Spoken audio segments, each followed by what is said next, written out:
Hello friends, എല്ലാവർക്കും സ്വാഗതം പുതിയ വീഡിയോയിലേക്ക്. ഇന്ന് ഞാൻ വന്നിട്ടുള്ളത് വളരെ വെറൈറ്റിയും ടേസ്റ്റി ആയിട്ടുള്ള ഒരു കിടക്കാച്ചി ചട്നി റെസിപ്പി ആയിട്ടാണ്.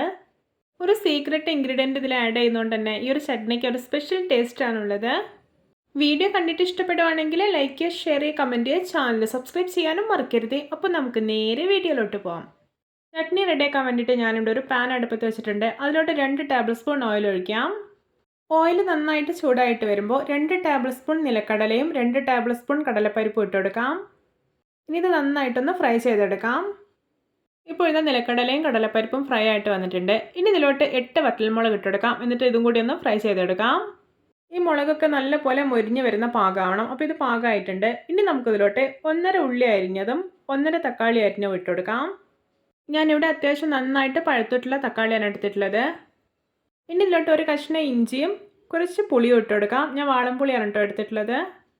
ഇനി ഇതിലോട്ട് ആവശ്യത്തിന് ഉപ്പിട്ട് കൊടുക്കാം. എന്നിട്ട് ഇതെല്ലാം നല്ല പോലെ ഒന്ന് വഴറ്റിയെടുക്കാം. ഈ ഉള്ളിയും തക്കാളിയൊക്കെ നല്ല പോലെ ഒന്ന് വഴന്ന് വരണം കേട്ടോ. അപ്പോഴാണ് ചട്നിക്ക് നല്ലൊരു ടേസ്റ്റ് ഉണ്ടാവുക.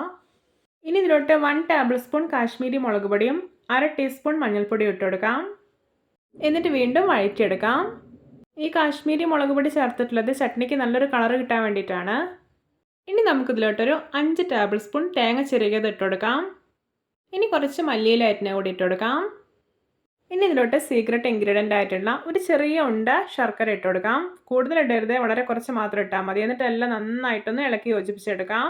ഈ ശർക്കര കൂടി ചേർക്കുമ്പോൾ ചട്നിക്ക് ചെറിയൊരു മധുരം കൂടി വരും. അപ്പോൾ നല്ല ടേസ്റ്റാണ് കഴിക്കാൻ. അപ്പോൾ ഇത് നമ്മുടെ ചട്നിയുടെ കൂട്ടെല്ലാം റെഡി ആയിട്ടുണ്ട്. നമുക്ക് ഫ്ലെയിം ഓഫ് ആക്കിയിട്ട് തണുക്കാൻ വേണ്ടി മാറ്റി വയ്ക്കാം. ഇപ്പോൾ ഇതെല്ലാം നന്നായിട്ട് തണുത്തിട്ടുണ്ട്. ഇനി നമുക്കിതൊരു ജാറിലേക്ക് ഇട്ട് കൊടുക്കാം. ഇനി ഇതിലോട്ടൊരു 1/2 ഗ്ലാസ് വെള്ളം ഒഴിച്ചിട്ട് നന്നായിട്ടൊന്ന് അരച്ചെടുക്കാം. ഞാൻ ഈ ഒരു ചട്നി അത്യാവശ്യം നല്ല തിക്കായിട്ടാണ് റെഡിയാക്കുന്നത്. നിങ്ങൾക്ക് ലൂസായിട്ടുള്ള ഒരു ചട്നിയാണ് വേണ്ടതെന്നുണ്ടെങ്കിൽ കൂടുതൽ വെള്ളം ഒഴിക്കാം കേട്ടോ. ഇപ്പോൾ ഇത് നല്ല സ്മൂത്തായിട്ട് അരച്ചെടുത്തിട്ടുണ്ട്. ഇനി നമുക്കിതൊരു ബൗളിലേക്ക് മാറ്റാം. ഈ ഒരു ചട്നി അത്യാവശ്യം നല്ല തിക്നെസ്സോടെ കഴിക്കുമ്പോഴാണ് കേട്ടോ ടേസ്റ്റ് ഉണ്ടാവുക. ഇനി ഇതിലോട്ട് കുറച്ച് ജാറ് കഴുകിയ വെള്ളം കൂടി ഒഴിക്കുന്നുണ്ട്. എന്നിട്ട് നന്നായിട്ടൊന്ന് മിക്സ് ചെയ്തെടുക്കാം. ഇപ്പോൾ ഇത് നമ്മുടെ ചട്നി ഇവിടെ റെഡി ആയിട്ടുണ്ടെങ്കിൽ നമുക്കിതിലേക്ക് ഒരു വറവ് റെഡിയാക്കാം. അതിനായിട്ട് ഞാനിവിടെ ഒരു കുഞ്ഞ് പാൻ അടുപ്പത്ത് വെച്ചിട്ടുണ്ട്. അതിലോട്ട് 1 ടേബിൾ സ്പൂൺ ഓയിൽ ഒഴിക്കാം. ഇനി ഇതിലോട്ട് 1/2 ടീസ്പൂൺ കടുക്, 3 വറ്റൽമുളക് അരിഞ്ഞത്, കുറച്ച് കറിവേപ്പില ഇതെല്ലാം ഇട്ടിട്ടൊന്ന് ഫ്രൈ ചെയ്തെടുക്കാം. ഇപ്പോൾ ഇത് നമ്മുടെ വറവ് റെഡി ആയിട്ടുണ്ട്. ഇനി ഇത് നേരെ ചട്ടിയിലോട്ട് ഒഴിച്ചു കൊടുക്കാം. ഇപ്പോൾ ഇത് നമ്മുടെ രുചികരമായിട്ടുള്ള വളരെ വെറൈറ്റി ആയിട്ടുള്ള നല്ല ഓറഞ്ച് കളറിലുള്ള കോക്കനട്ട് ചക്കര ചട്നി ഇവിടെ റെഡി ആയിട്ടുണ്ട്. കാണാൻ തന്നെ എന്തൊരു ഭംഗിയാണല്ലേ.